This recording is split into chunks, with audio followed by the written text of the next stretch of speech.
దావీదు గారు వెర్రివాని వల్లే నటిస్తారు. అంటే ఆయన మొత్తం ఇక్కడ గెడ్డం మీద నుంచి ఆయన ఉమ్మి మొత్తాన్ని కూడా కార్చుకుంటూ, గోడల మీద పిచ్చి గీతలు గీస్తూ వెర్రివాని వల్లే నటించినటువంటి సందర్భం.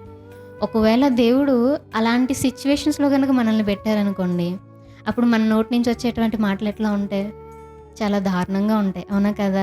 తండ్రి నీ కోసం నేను ఇంత చేశా, అంత చేశా, ఇలా ఉన్నా, అలా ఉన్నా, లోకంలో ఉన్నటువంటి యవ్వనస్తుల వల్ల నేను అలా చేయట్లేదే, ఇలా చేయట్లేదే, తాగట్లేదే, వాళ్ళలా తిరగట్లేదులే, నాకెందుకు ఇన్ని సమస్యలు పెట్టావు అంటాం మనం. అవునా? ఇప్పుడు మాత్రం మనం ఏమంటామంటే నేను అలా అనను అనొచ్చు గానీ, ఎవరైతే సిట్యుయేషన్స్‌లోకి వెళ్తారో వాళ్ళకే అర్థమవుతుందండి. పక్కనున్న వాళ్ళు చూసి ఫీల్ అవ్వకండి బ్రదర్ అని చెప్పేది ఒకలా ఉంటది. బాధొచ్చినప్పుడు ఫీల్ అయ్యేటువంటి విధానం ఇంకొకలా ఉంటుంది. అంతేనా కదా! అయితే దావీదు గారు ఇక్కడ ఏం చేస్తున్నారయ్యా అంటే అలాంటి సందర్భం జరిగిన తర్వాత కూడా ఆయన నోటి నుంచి వచ్చేటువంటి మాట ఎట్లా ఉంది? యెహోవా భక్తులారా ఆయన యందు భయభక్తులు ఉంచిడి. ఆయన యందు భయభక్తులు ఉంచువానికి ఏమీయు కొదువలేదు.